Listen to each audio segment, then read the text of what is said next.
So AmeriGas is one of the top propane delivery trucking companies in the country, with various job opportunities for Class A and Class B CDL holders. They can experience a lot of benefits, including 17 PTO days, a $5,000 sign-on bonus depending on where they live, and a chance to be home every single day. In addition to that, drivers have the opportunity to make up to $100,000 their first year with the company. Now, all that seems great, fantastic. However, this company has very, very strict policies that drivers must adhere to, and among these policies are their distracted driving policies. They also have policies against creating content on YouTube. Now, for truck driver Unplug With Preston, he was recently fired for violating these policies. Wait, see that? That is AmeriGas. Am I with them? No, I am not with AmeriGas no longer. Now, AmeriGas expects all their drivers to adhere to the rules for the company, obviously. And the purpose of these policies is to ensure the safety for the driver as well as the general public. And more specifically, these policies include the delivery protocols. In addition, like I said, they have policies on distracted driving, which include no headsets, no cell phones, no eating, no drinking while driving, and among other things. When you get into these companies for trucking, you have to understand when you go to a big company, they're going to have a lot of regulations, a lot of rules. They're going to have a lot of that you might not necessarily like, okay? And what you have to understand is you have to either accept the rules or accept the policies if you want to last long. And here's the thing, all of these actions are monitored by AI inward-facing cameras. So yes, you do have to deal with cameras at AmeriGas, and considering that these cameras have sensors that pick up on these activities that are prohibited, it looks like they have Netrodyne, or a system similar to Netrodyne, which is the same company that Prime Inc. pushed on their drivers last year. I was personally not a fan of inward-facing cameras due to, I think... And me personally, it seems that with all these policies on distracted driving in place, it seems to me that, there may be a push to automation and AI for that particular company, but hey, that's just my conspiracy theory, don't mind me. Now, company drivers are expected to follow these regulations, obviously. And my question for you is it worth it, given that you are going to make 10 bands a month with AmeriGas? Would you be willing to, follow their policies, including their policies on distracted driving? I don't know where you guys stand on this headset thing or whatever, but many popular trucking companies do have this policy. These companies include Schneider and Cisco, and if you are caught at these companies, you will be automatically terminated. They don't even let the drivers go hands-free. That's about the dumbest something that I've ever heard in my life. At just wearing it, they instantly fire you. However, with no access to cell phones or headsets, wouldn't this also be a distraction, because all the driver has to do now is just focus on driving down the road and hope that their mind doesn't drift off or they don't get drowsy and fall asleep behind the wheel? I'm just saying, wouldn't that also be a distraction? You're distracted by your own thoughts. I personally think that's more dangerous than the headset thing, personally. Because truthfully, I don't know anybody that is 100% focused on driving 100% of the time, especially truck drivers who drive 10, 11 hours a day. And I feel like this is especially the case nowadays, considering the shift from manual trucks to automatic trucks. You don't have to worry about, shifting gears. The truck just does it for you. You just drive down the road. In addition, all these newer trucks have safety features, including lane assist, blind spot assistance, and then they have cameras everywhere to make driving easier for you. I mean, all these safety features, they make noises, which can also be a distraction for the driver.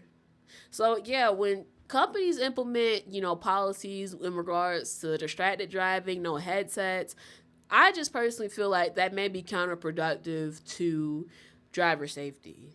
Again, that's just my opinion. However, this is a high-paying trucking job.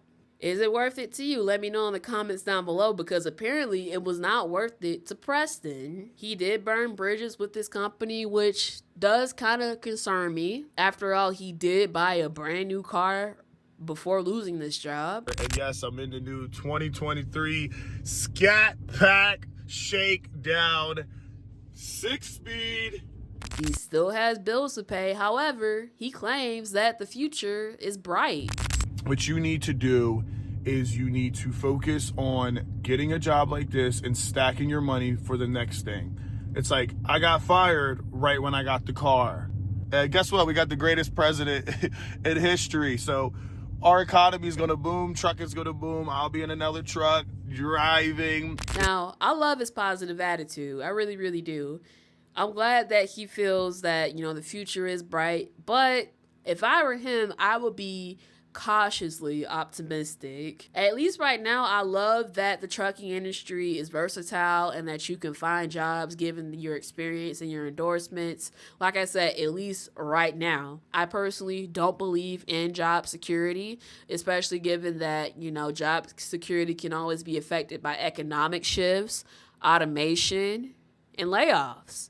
Speaking of which, we recently got the jobs report back. Less jobs were added than expected. In addition to that, inflation, unemployment are ticking up. There's a lot of uncertainty in the stock market, which explains the crash that's going on right now. And even now, the tariffs against Canada and Mexico are currently underway, and that affects us truck drivers. Now, I obviously don't want there to be truck driving companies that shut down because of tariffs, but that's usually the nature, especially these unprecedented tariffs. That's usually what's going to happen, because it's going to be more expensive to transport goods and services, which will affect driver employment. Now, as for gas delivery, I didn't really do much research into this. I'll just be honest with you guys. Since we get our energy, at least some of our energy, from Canada, wouldn't it be more expensive when it comes to consumers and businesses heating their homes? Because the propane is needed for that. So considering that be more expensive for businesses and consumers to heat their places, wouldn't there also be a less demand for propane delivery drivers? Now, I could completely and 100% be wrong about this, but that is something to think about. And like I said, I hope I'm wrong. I don't want to be right. I don't want people to suffer. I don't want trucking companies to suffer. I don't want truck drivers to suffer. And here's the bottom line. If you are somebody out there with a trucking job that pays you top dollar, do not take that for granted, because life is not a joke. And circling back to Preston, in the title of his video, he said that he was fired for making YouTube videos. I just don't see it personally. When you take a look at his channel, you see that he makes content about truck driving, like general truck driving advice, cars, and then he also makes videos about firearms. Doesn't necessarily do vlogs about AmeriGas, or he doesn't film at customer sites. So I don't necessarily think that's the reason. I think he was just fired for being defiant. He was fired for clashing with management, essentially. Just a lot of regulations that were really stupid. They got mad at me because I wasn't wearing my face shield, right? And putting wheel chalks down. It's like the wheel chalks I can get okay with, but the face mask, the face shield, it's like, listen, the thing gets foggy, it gets scratched up, it gets dirty, you're dripping sweat, it's falling off your head. Way I look at it, you can't tell me I need to do a leak check on every propane tank. So I'm going to a local company, all right? Going to a local company where I can just make YouTube videos for you guys about cars, about trucks, about anything, and I don't have to deal with the bullshit, because these big corporation companies, I'm telling you, get your foot in the door as a trucker, bust your ass, do your thing, and then eventually go to a smaller company. And as you guys can see from the clips, he talks negatively about AmeriGas and their procedures and policies. And he also encourages people to stay away from mega carrier type trucking companies. Now, I do agree that, some policies are overreaching for the drivers when it comes to these companies. However, mega carriers do open the doors for drivers to get experience at many other smaller carriers. And as for Preston, he got the experience he needed at AmeriGas, and now he's seeking employment at a smaller propane delivery company. Now, I wish him all the best. I hope it works out for him because, like I said, he is very, very optimistic. He's very optimistic about his future. And yeah, like I said, shout out to him. You guys check out his full video, link in the description box down below. And now I want to hear from you. How do you feel about Preston getting fired from his 6-figure trucking job? Would you be able to adhere to these company policies about distracted driving? Let me know in the comments down below. You guys are the best audience on the internet. And if you enjoy content like this, please comment, rate, share, and subscribe. I'm Tasia Woods, and I'll see you next time.